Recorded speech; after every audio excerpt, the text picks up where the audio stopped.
आजकल हर तरफ solar energy की बातें हो रही हैं। छोटे छोटे सोलर पैनल से लेकर हजारों एकड़ में फैले सोलर फार्म्स तक भारत सरकार और पूरी दुनिया इस पर बहुत जोर दे रही है। जब हम सुनते हैं कि राजस्थान या गुजरात में दुनिया का सबसे बड़ा सोलर पार्क बन रहा है, तो सवाल उठता है, ये लाखों पैनल जमीन पर लगा कौन रहा है? ये काम सिर्फ पैनल खरीदकर जमीन पर लगाने जितना आसान नहीं है। ये एक बहुत बड़ा, बहुत ही कॉम्प्लेक्स इंजीनियरिंग प्रोजेक्ट होता है।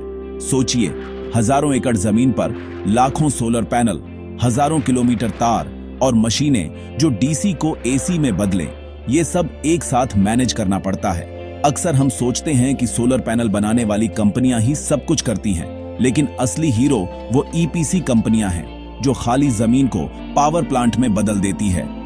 भारत में इस काम का सबसे बड़ा नाम है Sterling and Wilson renewable energy.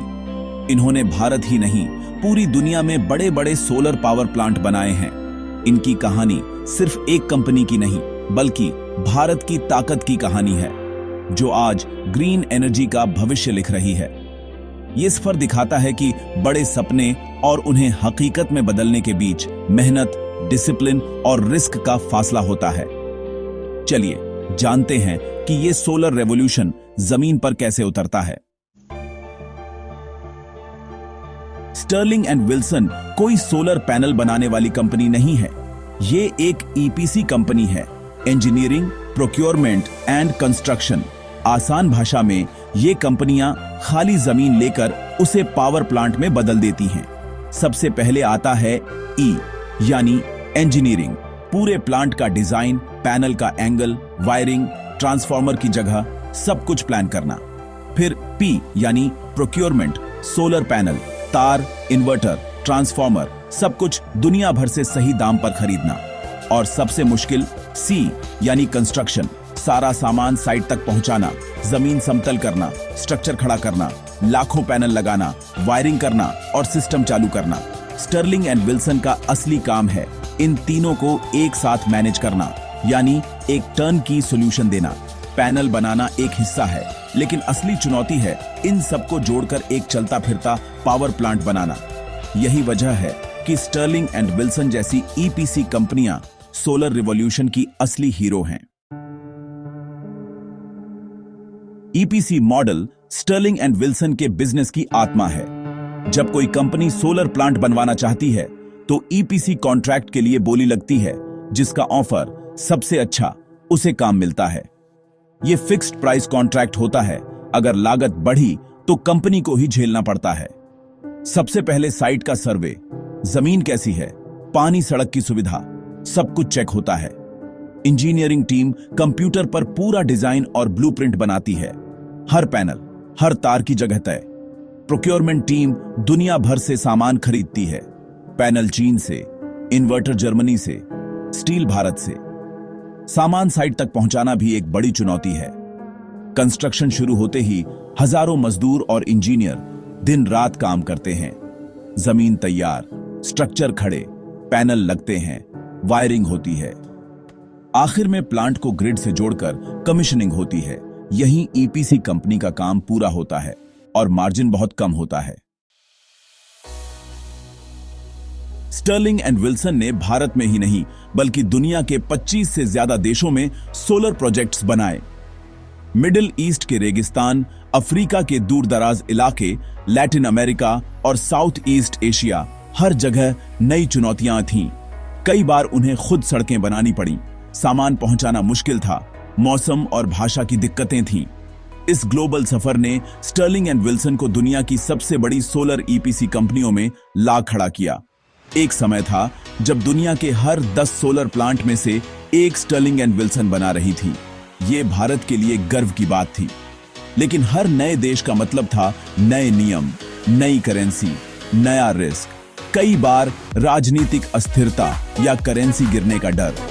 Global विस्तार ने उन्हें पहचान तो दी, लेकिन साथ ही कई नई परेशानियां भी खड़ी कर दी। बाहर से स्टर्लिंग एंड विल्सन की कहानी चमकदार लगती है, लेकिन ईपीसी बिजनेस के अपने कड़वे सच हैं। सबसे बड़ी चुनौती वर्किंग कैपिटल। प्रोजेक्ट शुरू करने के लिए कंपनी को अपनी जेब से करोड़ों लगाने पड़ते हैं, जबकि क्लाइंट पैसा किश्तों में देता है। कई बार पेमेंट प्रोजेक्ट पूरा होने के बाद ही मिलती है। इससे कैश फ्लो बिगड़ जाता है। अगर किसी देश में पेमेंट लेट हो गई तो सप्लायर्स और मजदूरों को पैसे देने में दिक्कत, बैंक का ब्याज बढ़ता जाता है। दूसरी चुनौती, सामान की कीमतों का बदलना। फिक्स्ड प्राइस कॉन्ट्रैक्ट में अगर स्टील या पैनल महंगे हो गए तो नुकसान कंपनी का। तीसरा, रिस्क, करेंसी। पेमेंट एक करेंसी में, खर्च दूसरी में, प्रॉफिट तीसरी में, एक्सचेंज रेट बदलते ही करोड़ों का फर्क। इन सब ने मिलकर कंपनी पर भारी दबाव बना दिया। सोलर एनर्जी का बिजनेस पूरी तरह सरकारी नीतियों पर निर्भर है। सरकारें तय करती हैं कि कितने सोलर प्लांट लगेंगे, बिजली किस दाम पर बिकेगी। जब सरकारें सोलर को बढ़ावा देती हैं तो काम की बाढ़ आ जाती है, लेकिन पॉलिसी बदलते ही बाजार ठप। टैरिफ लगातार गिर रहे हैं, पहले 10-12 रुपए यूनिट, अब 2-3 रुपए। इससे ईपीसी कंपनियों पर लागत कम करने का दबाव बढ़ता है। सरकारें कभी भी टैक्स या ड्यूटी बढ़ा सकती हैं। अगर कॉन्ट्रैक्ट पुराने दाम पर साइन है तो बढ़ा हुआ टैक्स कंपनी को भरना पड़ता है। जमीन, पर्यावरण मंजूरी, ग्रिड कनेक्शन, हर नियम बदल सकता है, जिससे प्रोजेक्ट लेट और महंगा हो जाता है।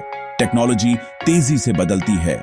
6 महीने में नई सस्ती टेक्नोलॉजी आ सकती है। कंपटीशन बहुत तेज है। कम मार्जिन में टिके रहना और क्वालिटी बनाए रखना सबसे बड़ी चुनौती है। 25 देशों में प्रोजेक्ट चलाना सिर्फ बड़े सपनों की बात नहीं, असली परीक्षा मैनेजमेंट की होती है। हर देश के अपने नियम कानून, labour law, tax, safety standard, हर जगह अलग सिस्टम। सबसे बड़ी चुनौती, एग्जीक्यूशन डिसिप्लिन। हजारों कर्मचारी, दर्जनों साइट्स, हर जगह एक जैसी क्वालिटी और टाइमलाइन बनाए रखना मुश्किल। इसके लिए मजबूत सिस्टम, टेक्नोलॉजी और भरोसेमंद लोकल मैनेजर चाहिए। करेंसी मैनेजमेंट भी सिरदर्द। पेमेंट, खर्च और प्रॉफिट 3 अलग करेंसी में, एक्सचेंज रेट हर दिन बदलता है। फाइनेंशियल हेजिंग जैसी तकनीकों से रिस्क कम किया जाता है, लेकिन गलती की गुंजाइश हमेशा रहती है। असली सफलता मजबूत टीम और सिस्टम पर निर्भर करती है। सिर्फ लीडरशिप से काम नहीं चलता। स्टर्लिंग एंड विल्सन की यात्रा सिर्फ एक कंपनी की नहीं, बल्कि भारत की बढ़ती ताकत और ग्रीन एनर्जी सेक्टर की सच्चाई है। इन्होंने साबित किया कि भारतीय कंपनियां अब वर्ल्ड क्लास इंजीनियरिंग और प्रोजेक्ट मैनेजमेंट कर सकती हैं। भारत के सोलर सपने को हकीकत में बदलने में इनका बड़ा रोल रहा। देश के सबसे मुश्किल इलाकों में बड़े सोलर पार्क बनाए। इनकी सफलता ने दूसरे भारतीय बिजनेस को भी इस सेक्टर में आने के लिए प्रेरित किया। लेकिन ग्रीन एनर्जी बिजनेस अंदर से उतना ही जोखिम भरा है। कम मार्जिन, लेट पेमेंट, सरकारी नीतियों पर निर्भरता। तेज ग्रोथ की होड़ में कई बार कंपनियां इतने बड़े रिस्क ले लेती हैं कि कैश फ्लो बिगड़ जाता है। ये कहानी सिखाती है, सिर्फ रेवेन्यू नहीं, प्रॉफिट और कैश फ्लो मैनेजमेंट सबसे जरूरी है। स्टर्लिंग एंड विल्सन की कहानी से सबसे बड़ी सीख, मौका मिलना और उसे मुनाफे में बदलना 2 अलग बातें हैं। सोलर एनर्जी में हजारों करोड़ के अवसर हैं, लेकिन असली जीत एग्जीक्यूशन और रिस्क मैनेजमेंट में है। ईपीसी बिजनेस में एग्जीक्यूशन ही सब कुछ है। सही समय, सही बजट, सही क्वालिटी। स्केल बढ़ने के साथ एग्जीक्यूशन को हर जगह एक जैसा बनाए रखना चुनौती बन जाता है। सबसे जरूरी है कैश फ्लो।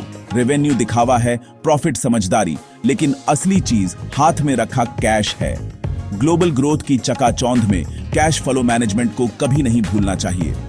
असली जीत धीमी और स्थिर दौड़ में है। सफलता लगातार टिके रहने में है, न कि सिर्फ बड़े ऑर्डर जीतने में।